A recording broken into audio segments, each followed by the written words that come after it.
የአሜሪካ እስራኤል ኢራን ጦርነት የዓለምን የንግድ ስርዓት ርብሽብሹን አውጥቶታል። ከዓለም 1/5ኛው የነዳጅ ምርት በዚሁ የፋርስ ባህረ ሰላጤ በኩል ተጓጉዞ ወደ ተቀረው ዓለም ይደርሳል። በጦርነቱ የሆርሙዝ ሰርጥ መርከቦች ለመተላለፍ የሚፈሩት መሆኑን ተከትሎ ከ200 በላይ መርከቦች በህንድ ውቅያኖስ ዙሪያ ቆመው እንደሚገኙ የተነገረ ነው። የአካባቢው መረበሽ የምርት አቅርቦት መስተጓጎል ብቻ ሳይሆን ለመርከቦቹ የመድህን ሰጪ የኢንሹራንስ ኩባንያዎችም የሚጠይቁት ክፍያ ከነበረበት በ2 እና 3 እጥፍ እንዲጨምር አድርጎታል።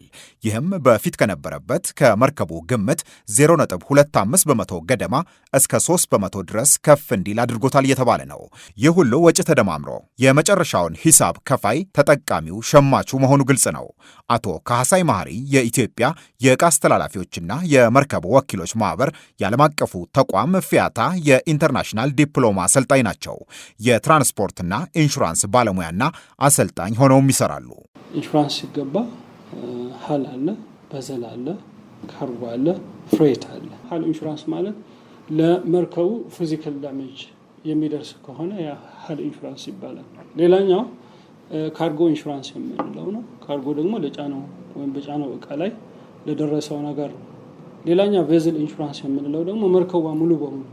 ሌላኛው ደግሞ የካርጎ አራተኛው ፍሬት ነው። ምክንያቱም ምንድነው ባለመርከቡ ያገኘው የነበረ ጭነት በተለያየ ምክንያት ሊያጣ ይችላል። 4 ኮምፖነንቶች ናቸው ኢንሹር የሚደረጉት። ስለዚህ የሺፒንግ ኮስት በጨመረ ቁጥር ወይም ደግሞ የሺፒንግ ጉዞ በጨመረ ቁጥር ሲደምር ደግሞ ሪስክ በጨመረ ቁጥር አንዳንዴ የአደጋውን ለመቀነስ ዙር ታራዝማል። እሱም የራሱ የሆነ ችግር አለ። ነገር ግን የመጣ ይምጣ ብለህ ያው ሪስክን ወስደህ ዋር ሪስክ ገዝተህ በዛ ልሂድ ብትል ደግሞ የሚያጋጥምህ ሎስ ፖሲቢሊቲው ከፍተኛ ስለሆነ የኢንሹራንስ ኮስቱን በዛ ደረጃ ይጨምራል። በተለያየ ጊዜ የጦርነትና ግጭት አዝማሚያ ሲታይ የመርከቦች የኢንሹራንስ ሽፋን ወዲያው ጭማሪ እንደሚያሳይ አቶ ካህሳይ ያስረዳሉ። የአሁኑ ግን ባህሪው የተለየ ነው ይላሉ። ጦርነት መኖሩ ብቻ ሳይሆን ወሳኙ የሆርሙዝ መተላለፊያ መዘጋቱ፣ የአቅርቦት መስተጓጎልም የኢንሹራንስ ዋጋ መጨመርም በአንድ ጊዜ እንዲከሰት አድርጓል ብለዋል። በጥቁር ባህር አካባቢ የነበረው የተወሰኑ ፕሮዳክቶች እና የተወሰኑ ነገሮችን አፌክት የሚያደርግ አሁን ያለው የሆርሙዝ ግን በሌላ ነገር መተካት ማትችለው በተለይ ከነዳጅ ጋር ተያይዞ ያለው ነገር እንደገና ደግሞ ገልፍ ላይ ያሉ ሀገሮች ቀጥታ ማንኛውም ነገር የሚያስመጡት እና ቢቀርባቸው በዛ ከመሆኑ ምክንያት ትንሽ የተወሳሰበ ነገር አለ። ኢትዮጵያ እንደ ሀገር የነዳጅ ምርትን ከዚህ ቀጠና ትገዛለች። በሌላ በኩል ብዙ የወጪ ምርቷ መዳረሻና ገዢ ሀገራትም እነዚሁ የመካከለኛው ምስራቅ ሀገሮች ናቸው። በሌላ በኩል ካየነው ደግሞ በዓለም የውሃ ክፍል ላይ የተመላለሱ ንግድ የሚሰሩ ጭነት ከወደብ ወደብ የሚያመላልሱ 10 መርከቦችም አሏት። ለመሆኑ የእኛ ሀገር መርከቦች የኢንሹራንስ አገልግሎት የሚያገኙት እንዴት ነው? ስለ አሰራሩ ቢያስረዱን አልናቸው።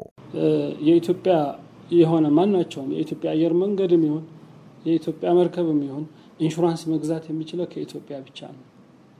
ከሌሎች ሀገሮች ኢንሹራንስ መግዛት አይቻልም። ነገር ግን አሁን ለምሳሌ አደጋ በሚያጋጥምበት ጊዜ የኛ ኢኮኖሚስ ሊሸከመው ይችላል የሚል ጥያቄ ሊነሳ ይችላል። ያን መሸከም አይችልም። ነገር ግን የሚደረገው ምንድነው የጠለፋ ኢንሹራንስ ወይም ደግሞ ሪኢንሹራንስ ይባላል። ስለዚህ በተቻለ መጠን እነሱ ሀገር ውስጥ ያሉት ኢንሹራንስ ካምፓኒዎች ከሌሎች ታላላቅ ጃይንት ካምፓኒዎች ጋር የጠለፋ የኢንሹራንስ ስምምነት ይፈጽማሉ። ነገር ግን የኢትዮጵያ ንግድ መርከብ በልዩ ሁኔታ ለመርከብ ባለቤቶች የሚሰጥ የካሳ ክፍያ ወይም ደግሞ ኢንሹራንስ ከቨሬጅ አለ። እሱም P&I ክለብ ይባላል። ይሄ ደግሞ ፕሮቴክሽን ኤንድ ኢንደምኒቲ ክለብ የሚባል ነው። የኢትዮጵያ ንግድ መርከብ የዛ አባል በመሆኑ ምክንያት ምናልባትም በዛ የሚያገኘው ሽፋን ለመርከብ ባለቤቶች የሚደረግ ሽፋን ስለሆነ የዛ አባል ነው። የዛ አባል በመሆኑ ምክንያት ከዛ ላይ የሚያደርገው ክሌም በዛ ሊያገኝ ይችላል። ነገር ግን ወደ ኢትዮጵያ የሚደረግ ማናቸውም ምልልሶች ግን ኢትዮጵያ ካሉ ኢንሹራንስ ካምፓኒዎች ነው መግዛት የሚችለው። ሽፋንም የሚሰጠው በእኛ ሀገር ውስጥ ነው ማለት ነው። ሁሌም በገበያ መረበሽ፣ በምርት እጥረትና በሌላው ምክንያት የሚከሰት የዋጋ መናር የመጨረሻው ተጎጂና ሂሳቡን አወራራጅ ተጠቃሚው መሆኑ ይነገራል። ሂሳቡም ተደማምሮ ከሸማቹ ኪስ ይደርሳል። ከጦርነቱም በፊት በኢትዮጵያ የሎጂስቲክሱ ዘርፍ ቀርፋፋ መሆኑ በዋጋ ላይ ብዙ ተጽዕኖ እንደሚያሳድር ሲነገር ነበር። የአንድ ዕቃ ከ30 እስከ 35 በመቶ ዋጋውም የዚሁ የመጓጓዣና የሎጂስቲክስ ወጪ መሆኑ ይነገራል። አሁን የተፈጠረው ጦርነት ደግሞ መዘግየትን የሚያስከትል መሆኑ ከወዲሁ እየታየ ነው። አቶ ካሳይን ለመሆኑ ይህ በመጨረሻው ተጠቃሚ ላይ ምን ተጽዕኖ ይኖረው ይሆናል ናቸው? የአንድን ሀገር ሎጂስቲክ ፐርፎርማንስ ኢንዴክስ በጨመረ ቁጥር እና የሎጂስቲክስ ስርዓት በተሳለጠ ቁጥር ዋጋ ይቀንሳል። ዋጋ ከቀነሰ ደግሞ ኢንድ ዩዘር ኮስት ካስተመሩ፣ ምክንያቱም እያንዳንዱ አካናዋኝ ኮስት ኢንከር አድርጎ ነው ሁሉንም ነገር የሚያደርገው። ምክንያቱም ዌይቲንግ ታይም፣ ዳውን ታይም ኦፍ ትራክስ ካለ፣ መርከቦቹ የሚቆዩበት ጊዜ ካለ እያንዳንዱ ኳልኩሌት ያደርጋሉ። ስለዚህ ኮስት ሽታቸው ሁሉንም አካተው ፕሮፊት ማርጂን ሴት የሚያደርጉ፣ ከዛ በኋላ ያንን በዛ ፕሮፊት ማርጂን ለአገልግሎታቸው ዋጋ ይወስዳሉ። ነጋዴው ደግሞ እቃውን ሲቀበል እያንዳንዱ ካልኩሌት አድርጎ ነው ከዛ በኋላ ትርፉን የሚይዘው።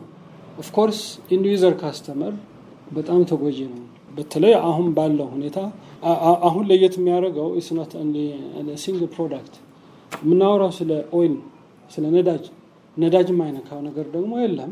የነዳጅ አቅርቦትም ተስተጓጉለዋል። በተለይም አሁን ጦርነቱ ያነጣጠረው በኢነርጂ ኢንፍራስትራክቸርስ ላይ ያደረገ ፕላስ አክሰስም የለም። እንደው ይስማሙ ቢባል እንኳን ጉዳት የደረሰባቸው ኢነርጂ ኢንፍራስትራክቸሮች በቀላሉ ተጠግነው ባለው የአቅርቦት ሰንሰለት በቀላሉ ለማዳረስ የራሱ የሆነ ችግር አለው። ይኸው ጫናና ጦርነቱ በቀጠለ ቁጥር የሚያስከትለው ተጽዕኖም እየጨመረ መሄዱ እንደማይቀር አንስተዋል። ምክንያቱም መሰረተ ልማቱ መጎዳቱ፣ የገበያ ሰንሰለቱም የበለጠ እየተረበሸ መሄዱ ስለማይቀር ነው ብለዋል። ችግሩ የመላው ዓለም ቢሆንም ልክ እንደ ሁሉም ሀገር ኢትዮጵያም ለሚመጣው ከባድ ጊዜ በልኩ እየተዘጋጀች መቆየት ይኖርባታል ብለዋል።